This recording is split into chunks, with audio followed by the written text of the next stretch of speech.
Tema hari ini adalah judulnya anjing yang berkenan. Minggu lalu di tema manusia menjadi anjing, anjing menjadi manusia.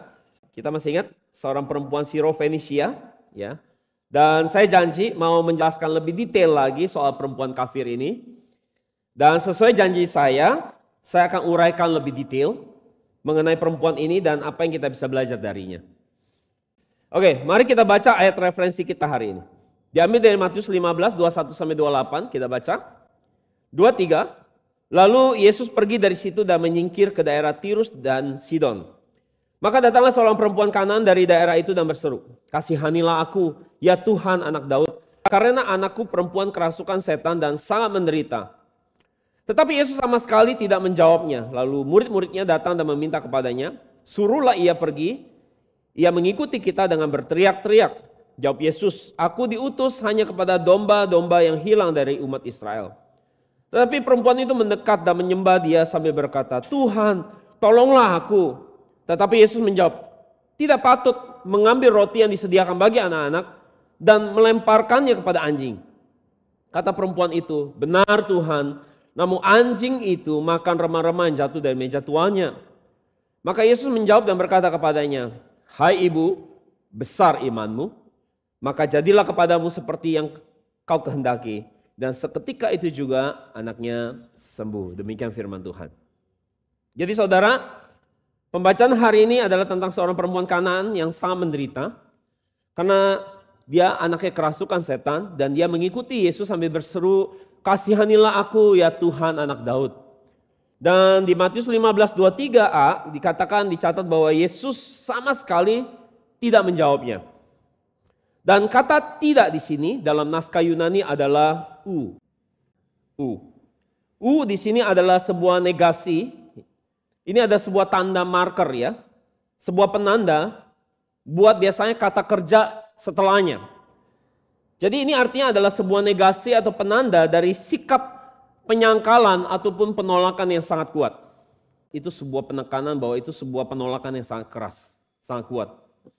Maka ini memperlihatkan bahwa Yesus benar-benar menolak dengan keras permintaan perempuan ini. Dengan memberikan sikap yang dingin dan mengabaikan perempuan ini dengan terus berjalan saja. Bahkan lihat aja enggak. Dan karena perempuan ini terus berteriak tanpa henti-henti, berikutnya adalah murid-murid menjadi sebal karena sangat mengganggu. Maka murid-murid minta supaya Yesus suruh aja orang ini pulang, perempuan ini pulang. Dan akhirnya Yesus jawab perempuan ini seperti apa di Matius 15:24. Dalam naskah Yunaninya Yesus mengawali jawabannya dengan kata deh. Ya. Artinya tetapi, namun. Jadi kalau dibaca bunyinya seperti ini. Namun aku hanya diutus kepada domba-domba yang hilang dari umat Israel. Jadi perempuan ini setelah menerima perlakuan dingin dari Yesus dan mendapat jawaban yang singkat seperti itu, segera, ya karena tadi Yesusnya kan diam aja ya. Sekarang Yesusnya udah keluarin suara. Ya, saya bisa bayangin ya situasinya. Karena Yesusnya udah keluarin suara, karena Yesusnya jalan acuh, nggak mau lihat. Tapi karena murid ini udah usir aja, akhirnya Yesus harus jawab juga kan. Yesus jawabnya seperti itu. Namun, aku hanya diutus kepada domba-domba yang hilang dari umat Israel. Karena Yesusnya udah buka mulut, perempuan ini akhirnya memberanikan diri. Dia maju mendekat ke hadapan Yesus dan bersujud di bawah kaki Yesus. Dan dia hanya berkata, "Tuhan, tolonglah aku." Dan sekarang Yesus jawabnya apa? Yesus berkata, "Tidak patut mengambil roti yang disediakan bagi anak-anak dan melemparkannya kepada anjing." Kalau saya lihat di Markus, catatan di Markus 7:27 ada ekspresi tambahan dari peristiwa ini. Di Markus 7:27 ditambahkan bahwa gini, biarlah anak-anak kenyang dulu. Biarkanlah anak-anak kenyang dahulu. Sebab tidak patut mengambil roti yang disediakan bagi anak-anak dan kemudian melemparkannya kepada anjing. Dan ketika Yesus menyamakan perempuan ini dengan anjing, harusnya perempuan ini merasa terhina. Kalau kita digituin, kita mau gak ya? Bisa terima gak kita? Mungkin kita akan bilang, orang seperti kamu ngaku Mesias, kayak gini kelakuannya. Gak pantas ngomong kasar gitu sama saya. Kalau itu mungkin kita yang ngalamin. Jadi saudara, sebaliknya Meski demikian perempuan ini jawabnya apa? Benar Tuhan. Tetapi anjing yang dibawa meja juga makan remah-remah yang dijatuhkan anak-anak. Matius 15:27.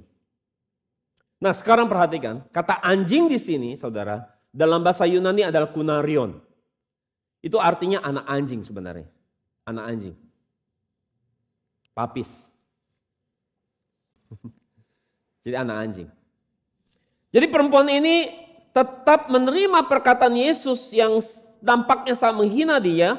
Dia menerima dengan apa adanya dan pada akhirnya sikap perempuan ini malah mendapat pujian dari Yesus dan sesuai harapannya anak perempuannya menjadi sembuh. Jadi saudara sekarang sesuai tema kita akan pelajari. Seperti apa anak anjing yang berkenan di mata Tuhan. Gak apa-apa jadi anjing asal berkenan, betul gak? Ya, makanya kita akan belajar bagaimana jadi anak anjing yang berkenan. Yang pertama adalah mereka yang mengenal dirinya sendiri dengan baik dan rendah hati. Jadi ada dua hal. Pertama, kenal dirinya dengan baik, kenal dirinya sendiri dengan baik dan rendah hati. Saudara, contoh anak anjing yang berkenan di mata Tuhan adalah perempuan kafir ini dari pembacaan kita. Ia adalah orang yang mengenal dirinya sendiri dengan sangat baik. Dia tahu diri dan dia bisa menempatkan diri dan memposisikan dirinya dengan sangat baik. Dalam kehidupan bermasyarakat maupun di hadapan Tuhan. Artinya apa? Artinya bahwa perempuan kafir ini dia mengenal dirinya sendiri dengan baik. Saudara, ada orang-orang yang sangat lancang dan tidak bisa menempatkan diri, memposisikan dirinya dengan baik di dalam kehidupan bermasyarakat. Dan kepada Tuhan juga seperti itu. Saudara, ada banyak orang-orang yang ketika bicara merasa lebih penting, merasa lebih pandai, merasa lebih banyak tahu, merasa lebih punya kemampuan yang lebih baik, merasa punya kemampuan dalam banyak hal, dalam hal materi, kekuatan ataupun wawasan, di hadapan yang orang-orang yang jelas-jelas lebih unggul daripada dirinya. Jadi ini adalah orang-orang apa? Mereka adalah orang yang overvalue dirinya sendiri. Terlalu percaya diri berlebihan, padahal tidak ada isinya. Mereka adalah contoh orang-orang yang tidak kenal diri dengan baik. Hari ini banyak orang yang sikapnya tidak bisa menempatkan diri dengan baik. Misalnya karyawan ke atasan, anak ke orang tua, jemaat kepada pendetanya, istri ke suaminya. Banyak orang-orang yang tidak sadar diri dengan baik, kebablasan sampai tidak bisa menjaga sikap, perkataan dan perbuatannya. Ketika berhadapan dengan orang-orang yang punya posisi lebih tinggi dari dia. Baik secara jabatan maupun secara kelebihan, tidak bisa menempatkan diri dengan baik. Kita bisa namakan orang-orang ini adalah orang-orang yang kurang ajar. Yang tidak punya etika dan kesopanan. Tidak menyadari keberadaan diri sendiri ketika berhadapan dengan orang-orang yang tentunya lebih tinggi posisinya dari dirinya. Ini kita bisa katakan seperti orang barbar, bicara seenaknya, bertindak sesuka hati, bicara dulu baru mikir, sama sekali tidak berhati-hati dan tidak bijaksana ketika membawa diri. Baik di dalam kehidupan bermasyarakat maupun di dalam sikapnya kepada Tuhan. Maka orang seperti ini tidak akan menerima berkat dari Tuhan. Jadi ketika kita bicara otoritas di dunia ini saudara, atasan kita, bos kita, gembala kita, pendeta kita, suami kita, orang tua kita harus jadi orang yang bisa menempatkan diri, membawa diri dengan baik. Bahwa kita harus tahu bahwa otoritas yang ada dalam hidup kita adalah bayangan daripada Tuhan itu sendiri. Tuhan atas hidup kita. Kalau otoritas yang kelihatan aja kita nggak bisa menaruh sikap yang hormat, maka sudah pasti Tuhan yang tidak kelihatan. Kita sebenarnya punya sikap yang sama ke Tuhan. Otoritas di dunia adalah alat yang Tuhan pakai sebenarnya untuk mengukur sikap hati kita di hadapan Tuhan. Kalau sikap kita kurang ajar dengan yang kelihatan, tidak sopan dengan yang kelihatan, maka sudah bisa dipastikan kita sama Tuhan yang tidak kelihatan. Kita pun sebenarnya demikian. Ini sesuai dengan Kolose 3 ayat 20 sampai 23, 1 Yohanes 4 ayat 20 referensinya. Saya bisa baca nanti. Jadi perempuan kafir ini sekarang, meski dia seorang kafir saudara, bahkan nilainya lebih rendah dari manusia seperti anjing, tetapi dia punya spirit atau sikap hati yang sangat berbeda. Ia punya sikap hati yang rendah hati bahkan melebihi manusia-manusia merasa dirinya terhormat. ia bisa tetap menerima hinaan yang diberikan kepadanya dengan sikap yang sangat rendah hati, meski dia diperlakukan dengan sangat rendah. Dengan sangat rendah hati ia menyambut hinaan yang ia terima ini, dan bukan hanya sampai di situ, bahkan dia mau mengakui bahwa diri memang anjing. Artinya apa? Bahwa artinya perempuan kafir ini telah menerima dengan apa adanya status dirinya yang hina. Orang kaya yang sombong biasanya, saudara, mereka, ya orang kaya biasa sombong atau rendah hati ya, kebanyakan. Ada yang sih yang rendah hati ya. Tapi banyakan apa? Kalau orang kaya pasti sombong ya. Orang sombong kalau kaya, saudara, itu biasa. Kenapa? Karena memang saudara kalau saudara punya kelebihan, sulit untuk rasanya merasa tidak punya gitu. Karena sesuatu yang saudara punya. Kalau saudara pinter, sulit memang saudara jadi rendah hati. Karena saudara punya sesuatu memang. Kalau saudara kaya, saudara bisa sombong dengan apa yang saudara punya. Karena memang saudara punya. Tetapi saudara, hari ini yang sangat luar biasa saya menemukan, ada banyak orang sudah miskin, sombong. Saya ngerti maksud saya? Sudah bodoh, belagu, saudara, ngerti ya? Tidak bisa dinasehatin. Hari ini banyak orang miskin mau dibantu pun gak mau. Pilih-pilih bantuan.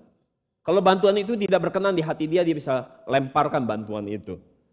Jadi apakah saudara, orang-orang seperti ini menurut saudara, yang hari ini kalau dia dalam keadaan dia miskin, dia aja sombong, bagaimana kalau dia kaya? Itu sebabnya mungkin Tuhan juga mikir-mikir mau bikin dia kaya. Kalau udah miskinnya sombong, boleh kaya, saudara. Jadi apakah saudara, orang-orang ini menurut saudara mereka bisa menerima status diri mereka yang hina seperti perempuan kafir yang hari ini kita belajar? Makanya saudara, orang-orang yang miskin, yang tidak punya kemampuan masih sombong, saudara, mereka tidak pernah maju hidupnya. Jadi saudara, Yakobus 4 ayat 6b katakan, Allah menentang orang yang congkak, tetapi mengasihani orang yang rendah hati. Rendah hati di sini dalam bahasa Yunani ada tapeinos. Artinya apa? Artinya rendah hati, merendah baik secara derajat maupun sikap hati. Itu rendah hati di sini.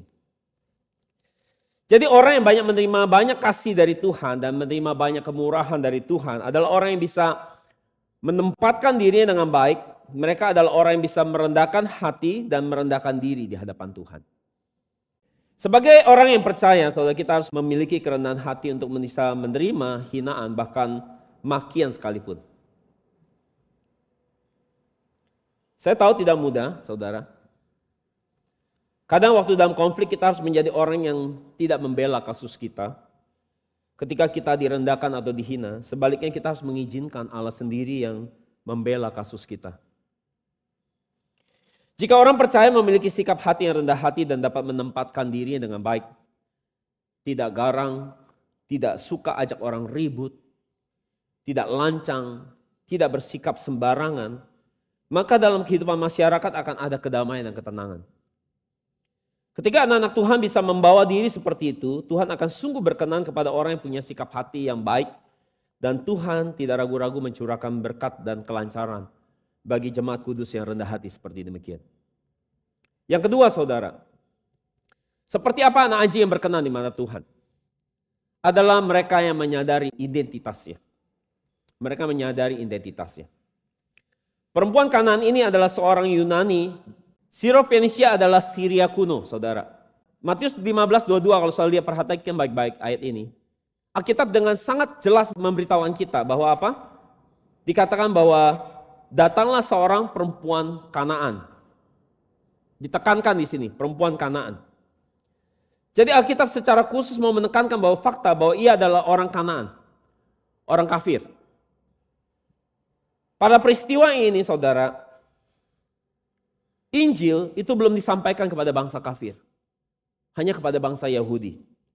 Itu sebabnya perempuan Kanaan ini, dia sangat menyadari status dirinya dibandingkan dengan orang Yahudi.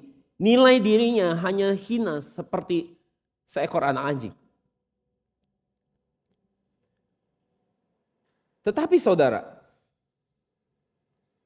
ada hal yang penting saudara harus perhatikan di sini.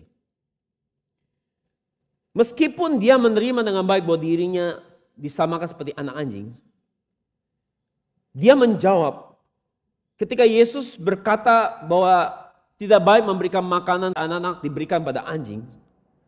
Selanjutnya, apa jawaban dia?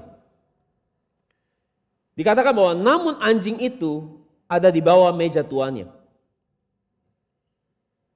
Perempuan itu jawab seperti itu. Perhatikan baik-baik bagian ini. Perempuan itu jawab, sekali lagi perhatikan, saudara mesti teliti perhatikan ayat di depan. Perempuan itu jawab apa? Namun anjing itu ada di bawah meja tuannya. So tahu artinya ini apa? Ini punya makna yang lain. Jadi Yesus bilang gak pantas kasih makanan buat anak-anak ke anjing.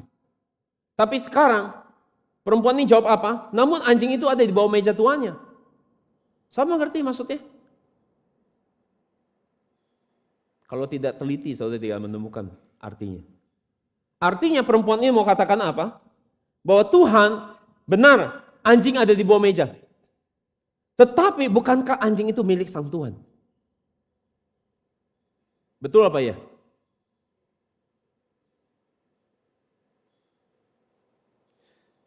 Jadi Tuhan aku setuju, 100% aku setuju. Bahwa benar aku ini hanya anak anjing yang hina. Tetapi aku ini juga milik sang Tuhan. Untuk bisa menerima kemurahan. Jadi perempuan ini dia melihat ada peluang.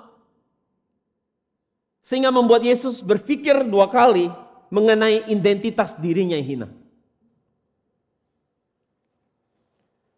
Pertanyaan, dari mana ide yang begitu baik bisa muncul dari perempuan ini? Datang dari mana? Itu muncul dari iman perempuan ini kepada Yesus. Jadi saudara, jika ada kemauan, pasti ada jalan. Di mana ada iman yang tulus dan baik, pasti Tuhan bukakan jalan. Amin.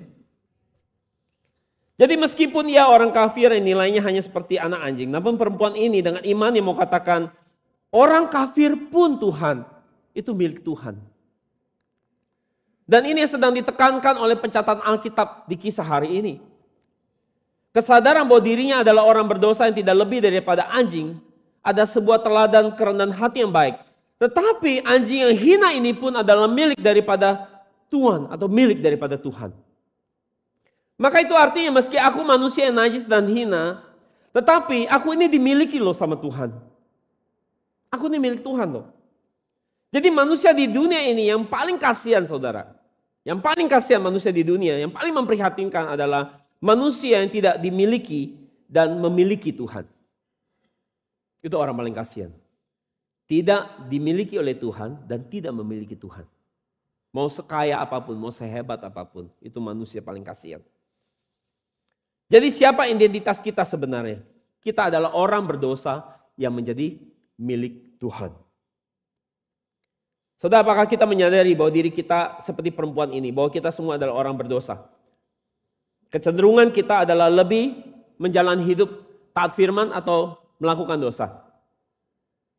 Melakukan dosa, sehingga itu membuat kita harus sadar diri dan selalu merendahkan diri kita di hadapan Tuhan dan memohon belas kasihan Tuhan untuk membebaskan kita dari tubuh dosa ini. Meskipun demikian, kita harus menyadari bahwa identitas kita yang lain, meskipun kita orang yang berdosa, kecenderungannya melakukan dosa, kita harus menyadari bahwa kita semua adalah milik Tuhan. Amin. Maka kalau kita milik Allah, maka kita harus percaya bahwa Allah pasti akan menjaga dan melindungi kita dan memberkati kita. Asal kita menjalani kehidupan iman yang kudus dan rendah hati di hadapan Tuhan. Filipi 3:20-21 katakan, karena kewargaan kita adalah di dalam surga. Dan dari situ juga kita menantikan Tuhan Yesus Kristus sebagai juru selamat. Yang akan mengubah tubuh kita hina ini sehingga serupa dengan tubuhnya mulia. Menurut kuasanya yang dapat menaklukkan segala sesuatu kepada dirinya. Yesaya 41:10 katakan, janganlah takut sebab aku menyertai engkau. Janganlah bimbang sebab aku ini Allahmu. Aku akan meneguhkan, bahkan akan menolong engkau. Aku akan memegang engkau dengan tangan kananku yang membawa kemenangan. Maka mari semua dalam pergumulan hidup kita, katakan Tuhan aku ini milikmu. Katakan saudara, aku milik Tuhan. Tuhan tolong selamatkan aku dari masalah ini, tolong sembuhkan aku Tuhan. Tolong bebaskan aku dari keterikatan dosa ini, Tuhan tolong berkati aku. Kan aku ini milikmu. Meskipun aku orang berdosa. Yang ketiga, seperti apa anak anjing yang berkenan di mata Tuhan? Adalah mereka yang memiliki kasih Allah. Ada hal yang menarik jika kita melihat pencatatan di kitab Markus. Karena ada perbedaan pencatatan antara Matius dengan Markus. Di Markus 7 ayat 26, di situ dikatakan perempuan itu memohon. Kata memohon di sini bentuk tensisnya adalah belum selesai dan masa lampau. Oke? Sekali lagi, memohon di sini dalam tenses Yunani adalah belum selesai dan masa lampau. Artinya apa? Artinya ini adalah sebuah tindakan yang berulang-ulang dari perempuan ini untuk terus memohon kepada Yesus. Dan kalau saya lihat di Markus 7 ayat 27, ketika Yesus merespon, Yesus berkata dan menjawab dia, itu juga sama. Memakai kata kerja yang belum selesai dan masa lampau. Artinya apa? Artinya Yesus juga berulang-ulang kali menolak dia. Ini kita hanya bisa lihat di Markus 7. Jadi berulang-ulang kali perempuan ini memohon minta bantuan, berulang-ulang kali pula Yesus bilang enggak.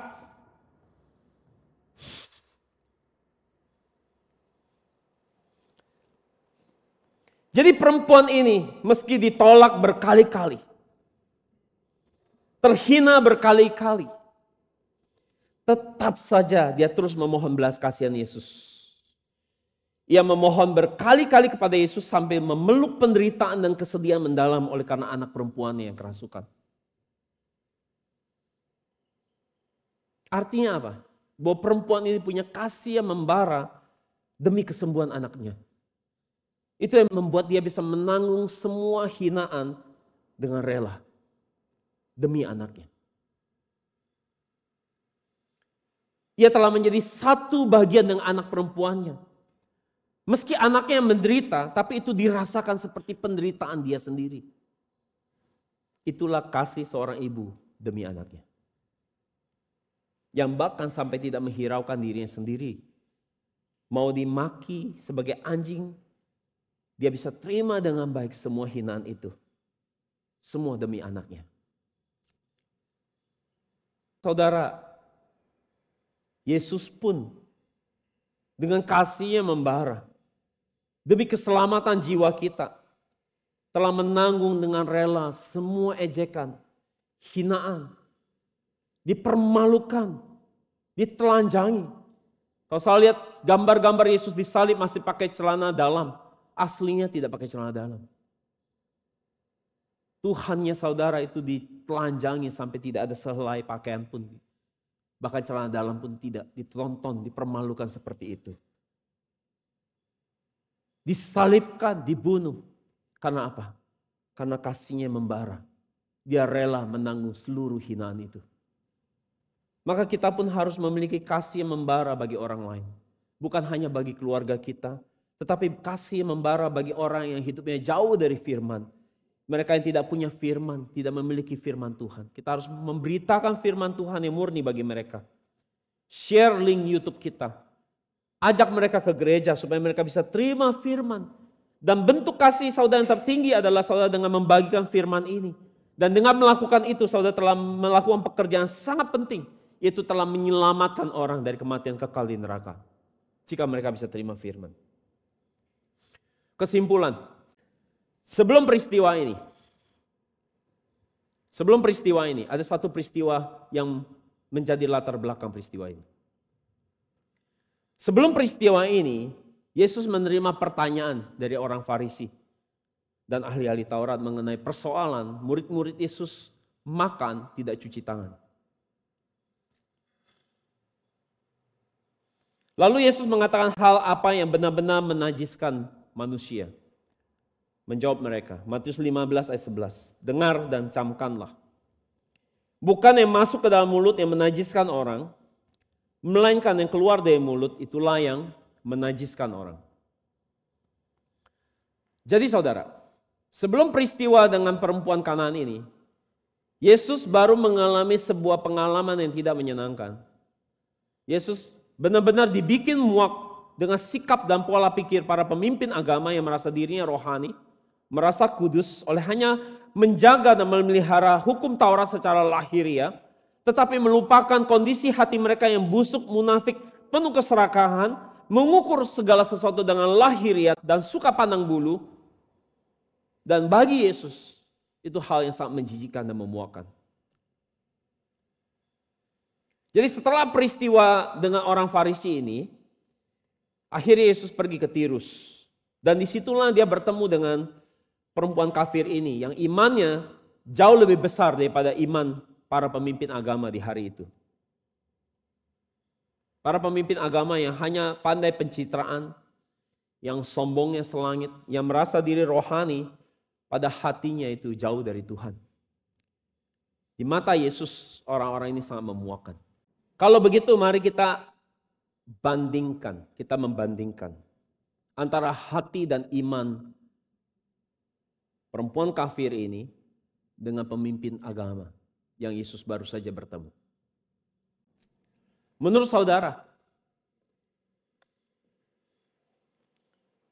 dari mana muncul iman yang begitu besar dari perempuan kafir ini? Dari mana kita bisa dapat iman? Pendengaran.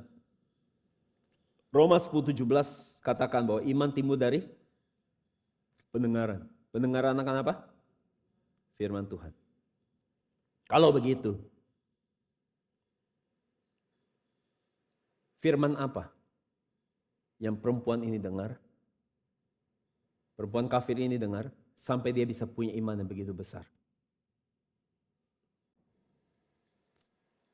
Firman apa menurut saudara? Sampai dia mendapatkan imannya yang besar itu. Kenapa kita nggak menemukan firman-Nya? Karena bagi kita itu bukan firman. Kenapa saudara tidak menemukan firman-Nya? Padahal dia ada mendengar firman. Karena bagi saudara mungkin itu bukan sebuah firman.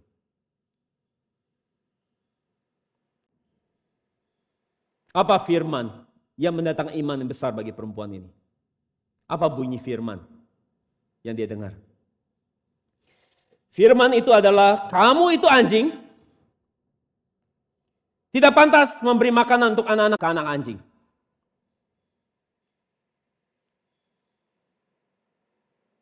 Betul? Hanya itu yang didengarkan? Nggak ada firman yang lain lagi kan? Yang keluar dari mulut Yesus?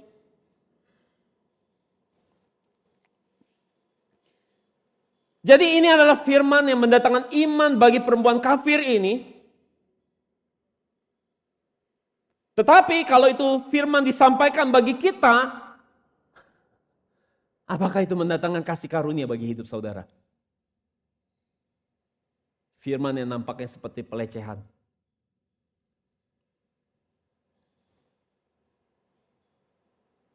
Kita tidak akan bisa melihat sebagai firman yang baik. Kita hanya lihat ini sebuah hinaan yang membuat kita marah. Tetapi perempuan ini menyambut dengan baik firman seperti ini. Ketika firman yang seperti ini dibawa kepada pemimpin agama di zaman Yesus, apakah mereka menerimanya dengan baik firman yang seperti ini? Ketika para pemimpin agama disamakan seperti binatang, mereka bisa terima baik? Menurut saudara, pernahkah Yesus menyamakan pemimpin agama dengan binatang? Ada? Ada pernah? Firman yang mana? Engkau ular beludak. Bisa terima mereka? Itu firman di Matius 12:34. Kalian itu ular beludak. Mereka bisa terima? Apa yang mereka lakukan? Beberapa kali mereka mau coba bunuh Yesus, melempari Yesus dengan batu, dan terakhir akhirnya mereka bunuh Yesus. Coba pikirkan ini sekarang. Andaikan pemimpin agama bisa sambut baik firman yang mengatakan engkau ular beludak. Mereka bisa terima dengan rendah hati. Firman yang keras justru mendatangkan pertobatan ini dan mendatangkan banyak kasih karunia bagi mereka. Dan firman Yesus ini bukankah akan bisa menyelamatkan mereka juga? Memberikan keselamatan bagi pemimpin agama di zaman itu.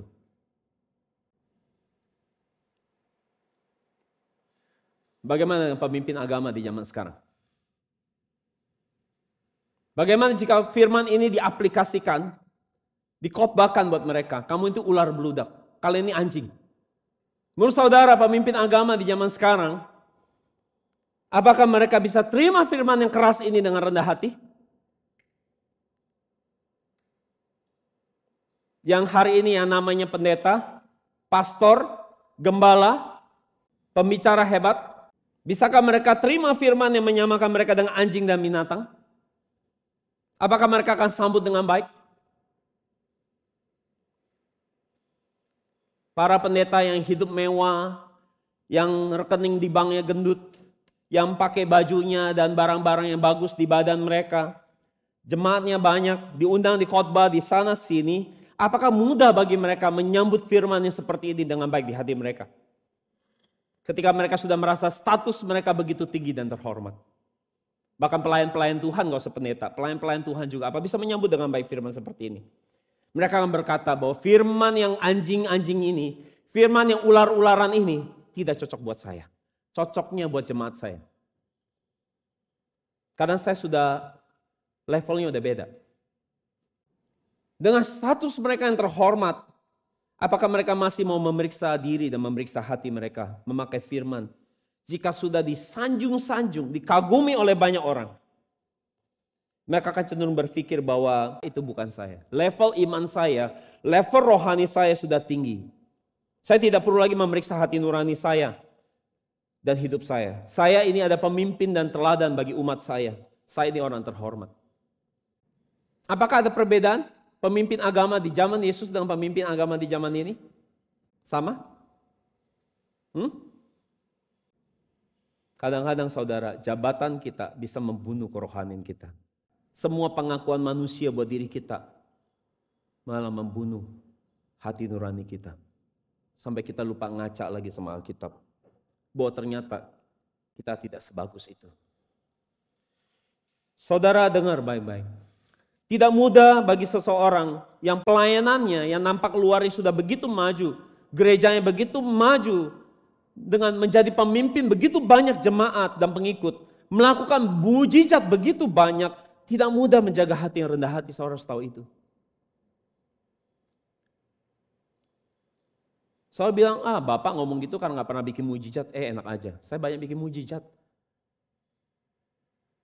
Justru saya tahu waktu saya bikin mujizat sombongnya selangit. Saya udah berasa setengah Tuhan ini. Mirip lagi udah Tuhan saya. Saya mau saudara belajar firman bukan ngejar-ngejar mujizat. Karena mujizat gak bisa bikin saudara kenal Tuhan. Belajar Alkitab bikin saudara kenal Tuhan. Sombongnya juga dulu selangit. Jalan udah kayak melayang saudara. Siapa yang bisa? Saya lihat orang saya tahu hidupnya loh. Setan lihat saya ketakutan loh. Tapi itu sombongnya minta ampun. Gak ada yang tahu. Pembawaan diri aja rendah hati. Tapi hatinya siapa dong saya? Dan saya menyadari semua itu bikin kita justru membunuh kerohanian kita. Semua pengakuan itu. Sampai kita lupa ngaca lagi sama Alkitab. Jadi apakah kita bisa memeriksa diri kita untuk menemukan benih keangkuhan dan kesombongan dalam semua pencapaian ini? Kita akan berpikir karena saya berkenan, maka saya ada di posisi yang tinggi seperti sekarang. Pada seseorang ada di atas atau di bawah, itu Tuhan yang buat dia bisa ada di atas atau di bawah.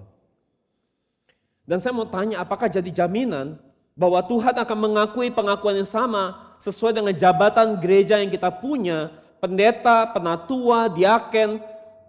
Apakah Yesus Tuhan akan menilai penilaian sama sesuai dengan penilaian yang organisasi atau jemaat berikan buat kita? Ini menjadi keprihatinan saya. Apakah Tuhan akan mengukur saya dengan ukuran sama dengan orang-orang ukur tentang saya? Jadi saudara sulit sekali menemukan pemimpin yang sudah besar bisa tetap rendah hati. Susah, gampang gak? Susah. Jadi saudara, sulit menemukan seorang pemimpin yang besar tapi bisa tetap rendah hati. Masih mau memeriksa diri pakai Alkitab. Karena mereka merasa levelnya udah posisinya udah tinggi. Jadi saudara, pemimpin yang rendah hati tidak diukur juga naik pesawat kelas ekonomi. Pemimpin yang rendah hati tidak diukur dengan masih naik MRT. Itu bukan ukuran rendah hati saudara. Itu bisa dikemas dengan begitu rupa supaya kelihatan rendah hati. Siapa pemimpin yang rendah hati? Yang pertama, pemimpin yang rendah hati adalah orang yang bisa ditegur dan dikoreksi oleh firman Tuhan dan orang lain. Betul gak? Orang kalau udah gak bisa ditegur, itu udah gak ada rendah hati. Yang kedua, orang yang rendah hati adalah tidak pandang bulu dan tidak meremehkan orang lain. Tidak ukur orang dari uang, jabatan, apa yang dia pakai, derajat orang itu siapa, itu orang yang rendah hati. Yang ketiga, orang yang rendah hati adalah bisa mengosongkan diri, meski punya posisi yang penting dan kelebihan dalam banyak hal. Artinya punya jabatan, datang ke gereja seperti orang biasa, tidak punya apa-apa. Memiliki sesuatu tapi seperti tidak punya. Karena sadar bahwa semua yang dimiliki, jabatan, kelebihan, materi, datang dari Tuhan. Itu orang yang rendah hati. Yang keempat, orang yang rendah hati adalah orang yang bisa mengalah dan memprioritaskan orang lain. Misalnya dalam antrian, mengalah waktu menyetir di jalan. Bisa mendahulukan orang lain yang lebih membutuhkan. Bukan hanya mikirin kenyamanan sendiri dan kesenangan sendiri. Seperti Abraham yang mengalah kepada Lot, memberikan pilihan untuk memilih tanah yang baik kepada Lot lebih dahulu. Dan dia mengambil sisanya. Itu orang yang rendah hati. Yang kelima, orang yang rendah hati adalah orang yang bisa mendengarkan orang lain. Ya atau tidak?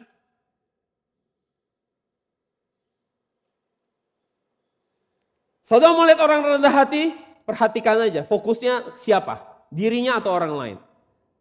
Kalau saudara ngobrol 1 jam isinya 45 menit, ngomongin dirinya sendiri, kata yang sering saudara dengar, saya, aku, itu orang tidak rendah hati. Dia tidak peduli sama orang, dia sibuk menceritakan dirinya. Pendeta kalau khotbah di mimbar 45 menit ngomongin diri sendiri, kesaksian sendiri, itu tidak rendah hati. Dia sedang memuliakan dirinya sendiri. Dia tidak memuliakan Tuhan, tidak bicara firman.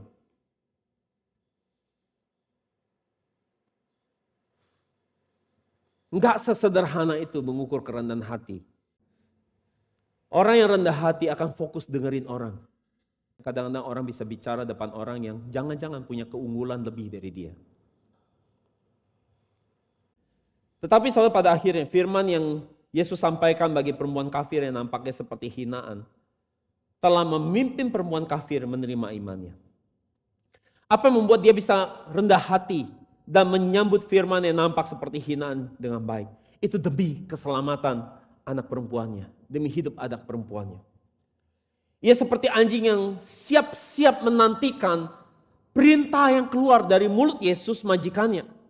Semua firman yang keluar dari mulut Yesus, dia dengarkan dengan penuh kehati-hatian dan penuh keseriusan.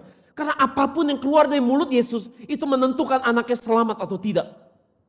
Dan boom, yang keluar adalah kamu itu anjing. Tapi dia terima dengan baik. Kenapa? Karena ini demi keselamatan anaknya. Di anjing-anjing pun ini firman yang baik. Dan akhirnya anaknya diselamatkan. Jadi jika pemimpin agama di zaman Yesus, mereka tidak memperhatikan hal-hal yang lahiriah, mempermasalahkan soal makan, nggak cuci tangan, saudara. Tetapi bisa seperti perempuan kafir yang lebih memperhatikan hal-hal yang rohani, yaitu firman yang keluar dari mulut Yesus yang lebih penting daripada memperhatikan lahiriah Yesus yang hanya anak orang miskin, anak tukang kayu yang miskin. Tidak sehebat Yohanes Pembaptis yang adalah anak seorang imam. Kalau mereka tidak lahir yang mengukur Yesus hanya secara lahiriah, bahwa Yesus ini hanya anak orang miskin, menyamakan diri seperti Tuhan, mereka kalau bisa lihat firman dari mulut Yesus yang keluar, mereka tidak akan salibkan Yesus. Hari ini pemimpin agama kalau sangat melihat kepada hal yang lahiriah, kalau diulang kisahnya, para pemimpin agama di zaman ini dipindahkan ke zaman Yesus, pemimpin agama yang ngomongnya semua pakai materi lahiriah, saya yakin mereka akan salibin Yesus lagi. Karena mereka gak bisa dengar firman Yesus. Perempuan kafir lebih baik daripada pemimpin agama karena mereka bisa dengar firman Yesus. Firman yang sekeras itu, sekasar itu, perempuan ini bisa terima dengan baik. Karena perempuan ini tidak memperhatikan hal-hal yang lahiriah. Kalau dia memperhatikan hal-hal yang lahiriah, Dia sudah tinggalkan Yesus sejak Yesus bilang kamu itu anjing. Tapi perempuan ini dalam keadaan yang kritis, dia benar-benar butuh pertolongan. Maka dikasih firman apapun yang mengatakan dia anjing. Mau dikatakan anjing, mau dikatakan ular sekalipun. Firman ini akan jadi berkat yang luar biasa bagi dia. Yang punya hati yang rendah hati. Sebaliknya jika orang melihat dirinya bagus, merasa dirinya bernilai dan terhormat dan bermoral. Mereka akan pilih-pilih firman. Ini firman, kalau firmannya soal aku berharga, aku dikasihi oleh Allah, aku biji mata Allah. Ini firman cocok buat saya. Tetapi kalau firman yang kasar seperti ini, yang menghina saya, ini bukan buat saya orang yang terhormat. Pada justru firman yang keras dan kasar itu dibutuhkan oleh orang seperti dia. Karena kalau kita sudah bisa dengar firman yang keras, kita akan sangat mudah dengan firman yang encer. Mudah sekali terima firman.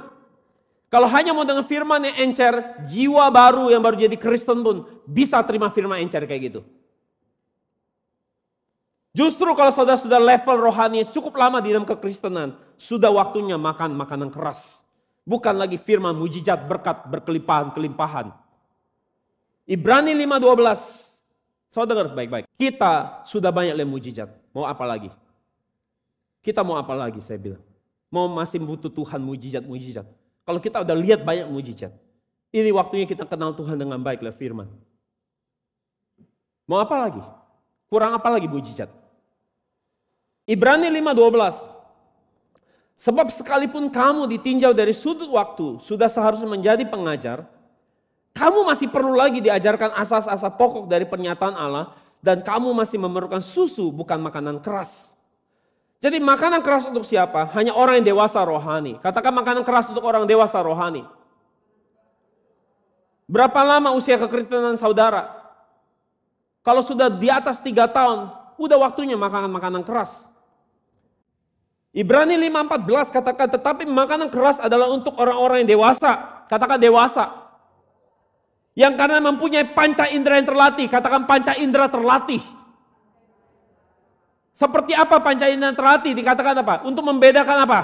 Yang baik daripada apa? Yang jahat. Apa artinya yang baik daripada yang jahat? Ternyata ada hal-hal yang kelihatan baik, ternyata apa? Jahat. Ada hal-hal yang kelihatan jahat, ternyata itu apa? Baik di mata Tuhan. Baik dan jahat ternyata bukan menurut selera saya. Baik dan jahat ternyata bukan atas keinginan saya. Baik dan jahat ternyata sesuai dengan keinginan Tuhan. Kalau Tuhan bilang itu baik meskipun saya lihat jahat, itu baik. Kalau Tuhan bilang itu jahat tapi di mata saya itu baik, itu artinya jahat.